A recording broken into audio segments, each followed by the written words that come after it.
Hai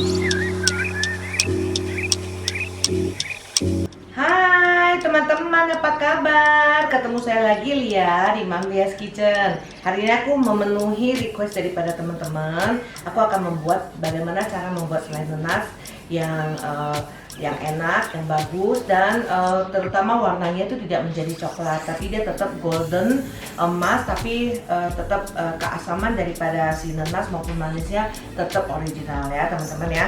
Nah itu ada tekniknya, ada caranya. Nah pengen tahu gimana caranya teman-teman, ikutin terus ya video aku.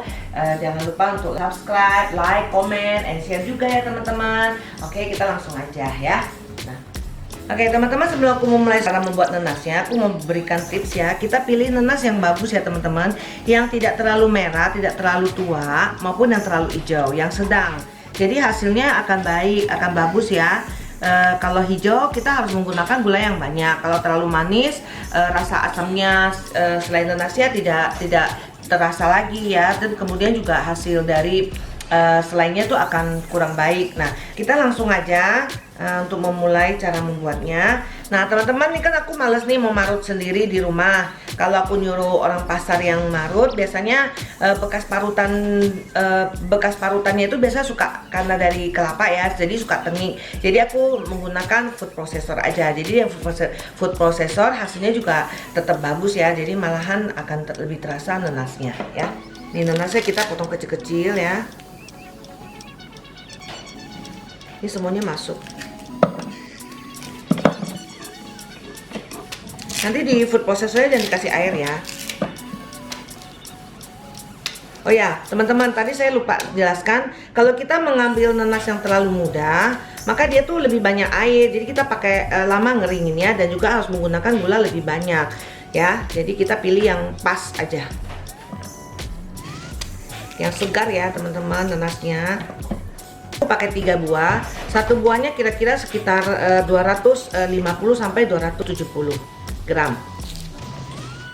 Yang bersih ya, yang telah dibuang kulitnya maupun matanya.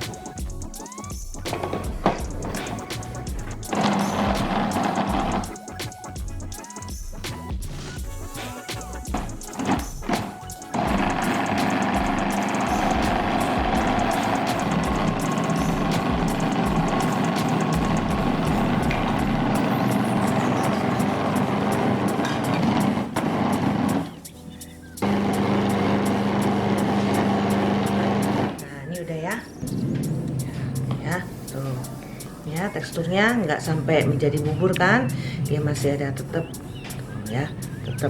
masih ada seratnya ya, bagus ya, dan tidak begitu berair teman-teman. Jadi waktu kita masak lebih cepat.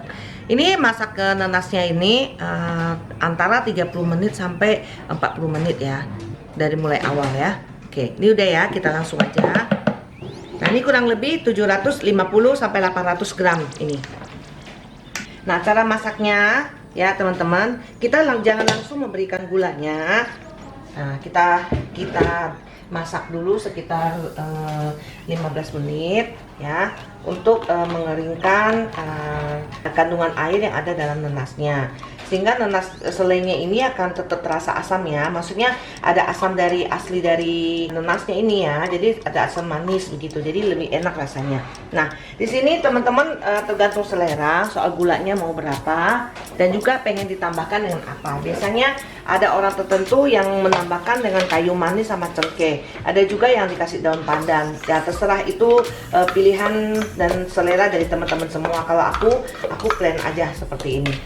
Kita masak pakai api yang besar nggak apa-apa, juga nggak usah sering-sering aduk, nggak perlu, karena dia nggak mungkin hangus ya. Jadi kita langsung atur jam ya, 35 menit saya atur di sini. Ini kalau ada putih-putih busa begini nggak usah khawatir, nanti waktu udah masak dia akan kembali normal sesuai dengan warna dari nanasnya.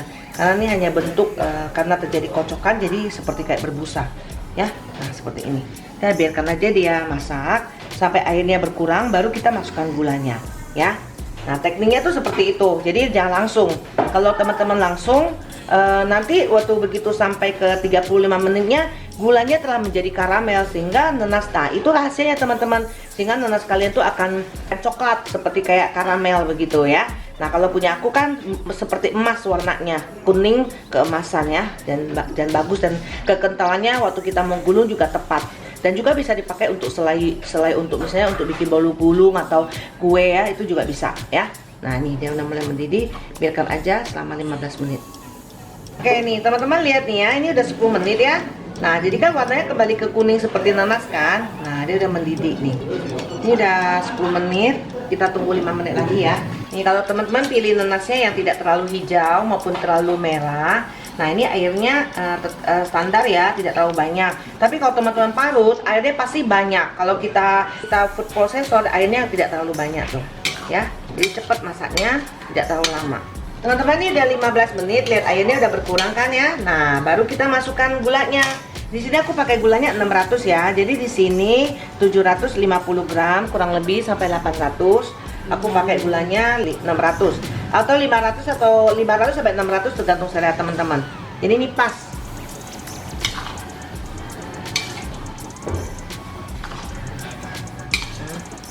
Kita masak lagi. Tadi kan aku atur waktunya 35 menit. Kemudian 15 menit kita mengeringkan airnya. 20 menit kita buat masak mengeringkan ini menjadi selainya ya. Nah, dari di sini teman-teman harus diaduk terus.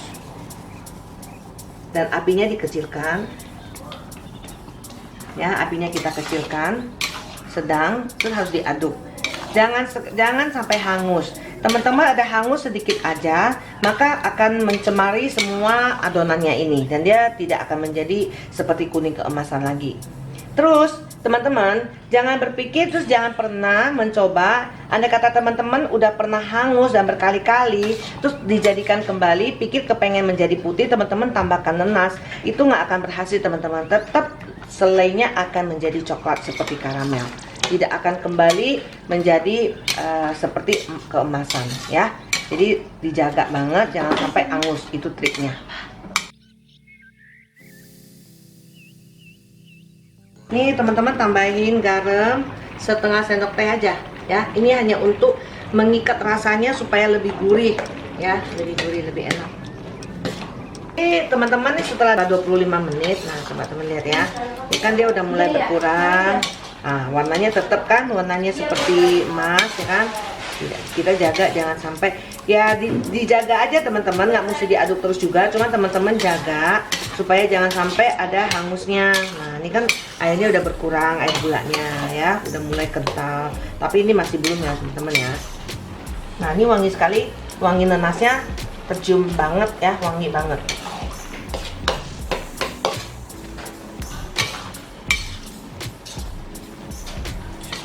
Jadi kalau misalnya yang kita tidak mau jadikan selai untuk nastar, untuk selai hari-hari ya. Nah ini dia pas kita angkat begini dia harus ada putih-putihnya. Nah ini belum ya, jadi belum matang banget ini. Saya merasa ini masih belum. Tapi kalau teman-teman misalnya mau buat selai dari polosan roti, ini udah oke. Tapi kalau untuk selai untuk nastar, ini belum cukup keras, belum cukup karamel ya. Jadi aku tambahin 10 menit.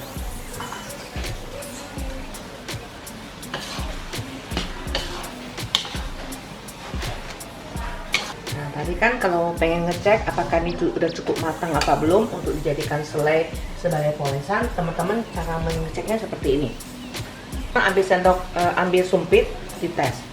Nah, kalau dia seperti ini, masih seperti ini, dia berjatuh, artinya ini belum cukup, ya, belum cukup matang. Goyang gini, berarti ini udah cukup matang untuk dijadikan selai.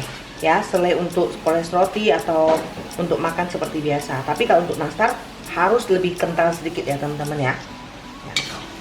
Nah nih kayak gini udah mulai kan putih ya. Nah pas kita ngangkat begini dia ada putih-putih seperti ini, artinya dia ada cukup matang untuk kita buat selai ya. Nah tapi untuk selai nastar belum ya. Jadi aku tambahin 10 menit. Ya, ini udah cukup ya. Ya, karena kita bisa ngerasakan dia ini berat. Pas kita begini dia tidak menempel lagi ke kualinya. Nah, ya, tuh berat. Nah, ini udah cukup matang untuk kita buat selai nastar ya.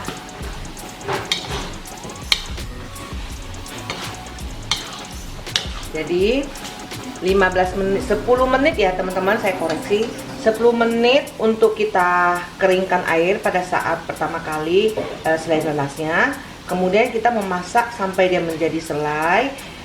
Untuk polesan roti teman-teman cukup 25 menit ya. Jadi 35 menit untuk jadikan selai polesan roti atau bolu ya, atau kebutuhan yang lain. Tapi kalau teman-teman mau jadikan selai untuk nastar, tambahkan 10 menit. Nah ini udah ya, tambahkan 10 menit supaya dia lebih kental. Pada saat kita pembentukan selai nanasnya, dia tidak terlalu lembek dan hasil nastarnya nanti bagus ya. Ya, udah lengket banget kan, kekumpul dari satu, artinya dia udah oke. Kita angkat ya.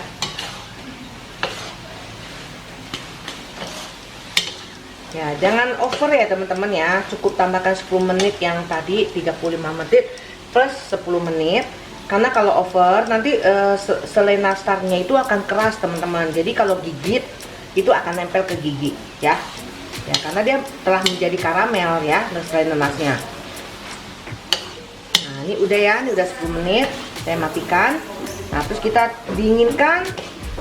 Setelah dingin baru teman-teman bentuk bulat-bulat untuk membuat nastarnya.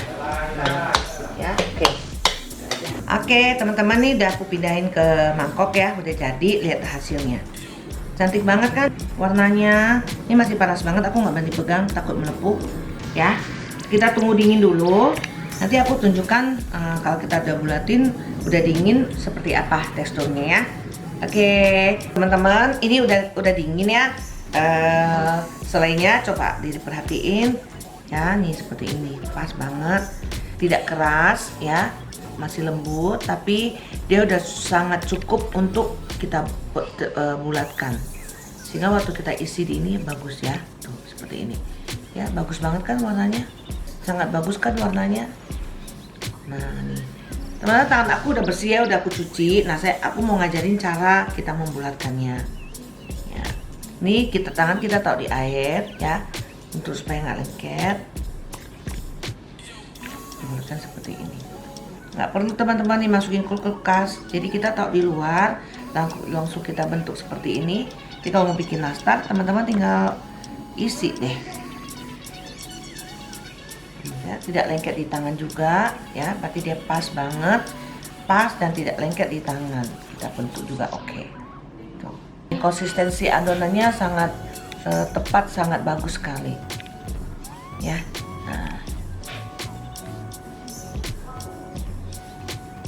Ini selainya teman-teman bisa tahan sampai 3 bulan.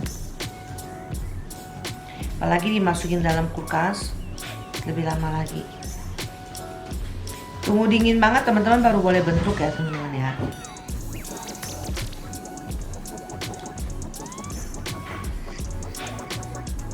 Oke, ini nanti diteruskan aja sampai selesai sesuai dengan kebutuhan. Kalau tidak teman-teman masukin ke Tupperware, kemudian disimpan aja ke dalam kulkas. Itu bisa tahan sampai lama sekali. Nah kalau teman-teman mau menggunakan lagi yang bakso dari dalam kulkas, teman-teman keluarin dulu, dinginkan ya, baru dibentuk. Setelah udah suhu ruang baru teman-teman bikin nastarnya. Kalau enggak nanti teman-teman waktu membentuk dalam keadaan dingin, nanti nastarnya pas dipanggang itu akan retak. Satu kedua juga nggak tahan lama ya nastarnya. Oke, seperti itu.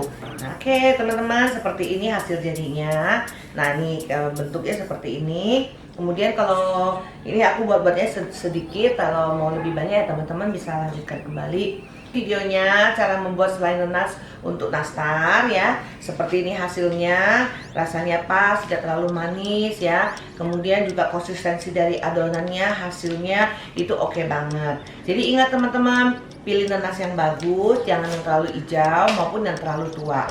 Jadi sedang-sedang ya. Kemudian nggak perlu memalut capek kita di blender aja food processor. Tapi jangan di blender teman-teman, sebab kalau menggunakan blender itu kita harus tambah air. Kalau menggunakan food processor nggak usah. Tapi nanti teman-teman nggak punya food processor nggak masalah ya. Oke, semoga bermanfaat ya teman-teman. Terima kasih udah subscribe, udah like, udah share ya, udah komen juga untuk video aku yang nastar ya. Semoga video ini bermanfaat dan Teman-teman jangan lupa untuk subscribe, like, and share, juga komen video yang ini ya. Oke teman-teman, see you, thank you for watching, bye.